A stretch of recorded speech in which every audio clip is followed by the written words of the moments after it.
So I had an epiphany today that I really wanted to share with you all.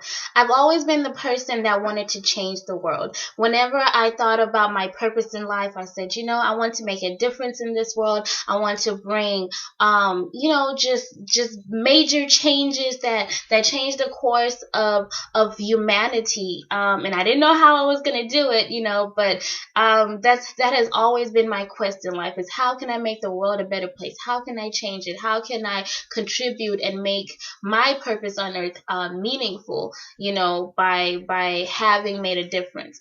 So today I had an epiphany. I realized that I cannot change the world. Guys, this was mind blowing to me because that has been something that I've always wanted to do. But I realized that I cannot change the world. The world is comprised of people. Okay, when you look into the world, there's of course creation, that is, the land, the trees, the plants, and all that good stuff. But then whenever we talk about what the world is like, whether it's the what do you call it, ecology or economy or sociology, or all of those different ologies, biology, physiology, the physiological state of humanity, all of that stuff. Whenever we talk about that, really, it's not how it originally started. What we see now is the result of what people have done to it, right? And so recognizing that everything that we see that's part of the world is because of what other people have done, or let me not say other people as if I'm trying to separate myself, but it's just a result of what we as human beings have done to this world.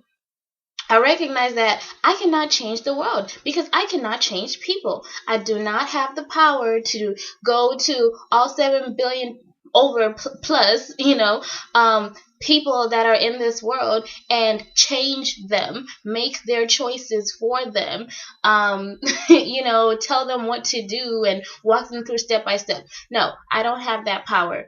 I went into the field of social work because I thought I did, I guess. I was like, I'm just going to change the world and people are going to come and I'm going to show them the way.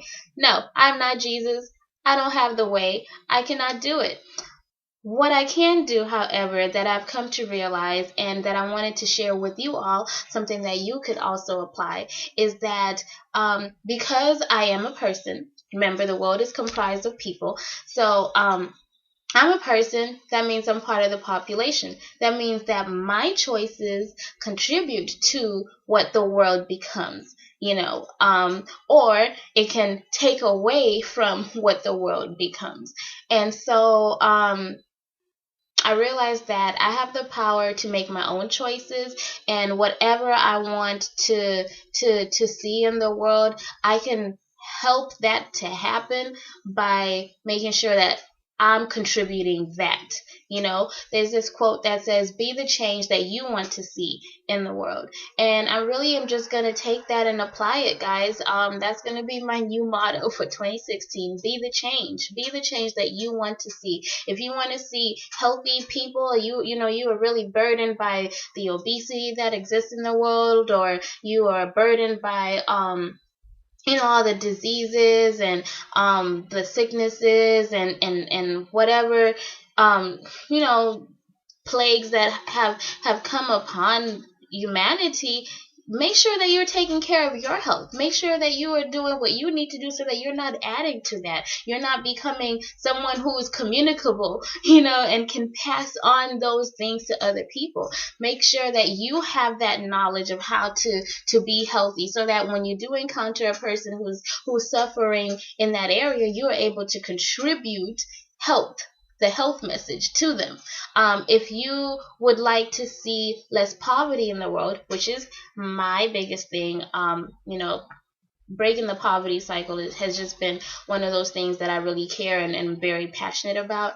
But I realized that I can't be poor. Okay? if I want to see less poverty in the world, then I need to make sure that I'm doing whatever I need to do to make sure that my finances are on point. I cannot do I can't help a person if I don't have the resources to help them with, you know? And so yeah, if you want to see less poverty, make sure that you're not poor. If you want to see more happiness in the world, make sure that you're adding to that happiness. People become happy when they see you're happy. When they see you smile, smiles are infectious. You know, they catch on. And so when you smile, you spread that. When you shine your light, that light brightens up the darkness.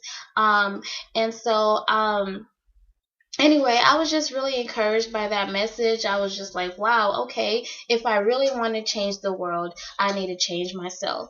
If I really want to make a difference in the world, the difference starts with me. And so, guys, it's the same thing that I want to share with you, is that life really starts with you. Whatever you want to see, make sure that you're doing it. And so that brings me to my next point, which is my personal development. I am going to be reading this book. It's called Slaying the Giants in Your Life. And it's by David Jeremiah. And it says, you can win the battle and live victoriously. Basically, this book goes through 12 different areas of life. I don't know if you can see that. Let's see. Well, 12 different areas of life that people may struggle with, which is fear, discouragement, loneliness, worry, guilt, temptation, anger, resentment, doubts, procrastination. That's me. Facing failure, and jealousy. And so, the thing is, a lot of the times, the things that stop us from becoming the change that we want to see is we're facing some of these issues that the book is talking about. Maybe we are afraid to shine our light, so it talks about fighting fear. Maybe we're discouraged because we have been shining our light and people are trying to dim it, or we have been trying to do better and things are just not working out. So it talks about destroying your discouragement. Sometimes we feel alone in our journey. And that's something that I know I have struggled with before, where I just feel like, man, I don't have any hope in the things that I feel, are necessary to do. And so one of the chapters is liberation from loneliness. And yeah, once again, it talks about worry, talks about guilt, talks about taming temptation, talks about how to attack your own anger and, resisting resentment. I am very excited about this book. What I'm going to do is go through it chapter by chapter, and I will make a video on each section, on each topic. And I just want to, invite you all to join me on this journey of becoming a better person for me personally. And hopefully the words of wisdom that I find in this book and that I'll be sharing with you, you may be able to take those insights and apply it to your own life and be able to change you, not the world, right? But as you change yourself, you're adding to the change of the world. It starts with one, and it starts with you. So, yeah, I just wanted to invite you all to join me. Stay tuned. I just wanted to let you know that I will be going through this book. And if you have ever struggled with any of these issues that are talked about, it's something that you might be interested in listening to. Oh, one last thing. Last night I was revisiting Maslow's hierarchy of human needs, right? And for those of you who are not familiar with it, Abraham Maslow, he was a psychologist, sociologist, and he developed what is called the 5 human needs. It's a hierarchy that he made. It's a triangle, and basically, at the bottom of the triangle, the base is the physiological needs, which is like your air, your water, your shelter, clothing. And he talks about how before you can think about anything else, you need to have that need met. I mean, it makes sense, right? You will die if you don't have water. You will die if you don't have air. You know, you can be seriously injured if you don't have clothing that's warm in the winter, or clothing that's airy when it's hot. And so those are the things that are needed for basic survival. And then the next level after the physiological needs are your safety and security. You know, everybody wants to be safe. Whenever you don't feel safe, you are going to not be able to accomplish much other things, because you're feeling like all you can concentrate on is getting to a safe place. I mean, think about it. If somebody has a gun in your head, you're not going to be thinking about going to school or doing your homework. You're going to be thinking about how can you get out of this situation. And even with food, you're not going to be thinking about food. You're going to be thinking about, man, I need to get away from this person with a gun to my head. How can I survive in this situation? Okay, the next level after that is love and belonging. And love and belonging just talks about, you know, everybody wants to feel accepted. Everybody wants to feel like they have value, and that they have a place that they can, people, like, you know, that people see their life as as meaningful. And so that's a very strong one, because actually, as I was, you know, reading, it was talking about how that need for love and belonging can sometimes override your need for safety and your need for your physiological needs sometimes. And you see that in abusive relationships. Somebody really wants to find somebody that they feel gives them that sense of belonging, somebody that gives them that sense of acceptance. And so they'll stick with that person because they love them, even though they may be abusing them. So now their safety and security is in danger, but they're going to stick with that person because they feel like that's where they belong. They may be, be reduced from air if they're being choked. They may be reduced from food and shelter and all of that stuff, if the person is extremely controlling, but the person will stick with them because love and belonging is a very strong need. The next one is esteem. It's just how you perceive yourself, how you and how you assess your own value. Self-respect, self-esteem.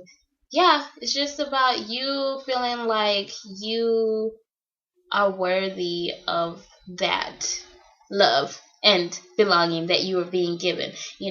And then the last level is self-actualization. And, it's just about becoming all that you can be. So anyway, you have all these different levels of human needs that we all have to get.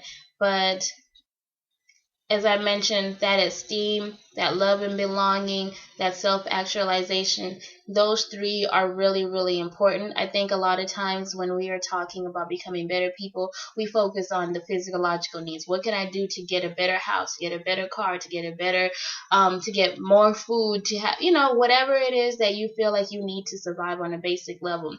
Even safety and security, where, to move to a better neighborhood, to have more money, all the material things are the things that we focus on as important in life. But your esteem, your sense of love and belonging, and your sense of being able to accomplish your full potential in life, those things are also very high needs on the basic level. And so I believe that this book is going to really tackle that, because it does deal with those issues like acceptance and loneliness, and dealing with your own doubts, personal doubts, and overcoming procrastination, how to face your failures and stuff. So anyhow, I won't prolong this video much longer. I just wanted to say, be the change that you want to see. Join me on this journey as I do the same. Be blessed.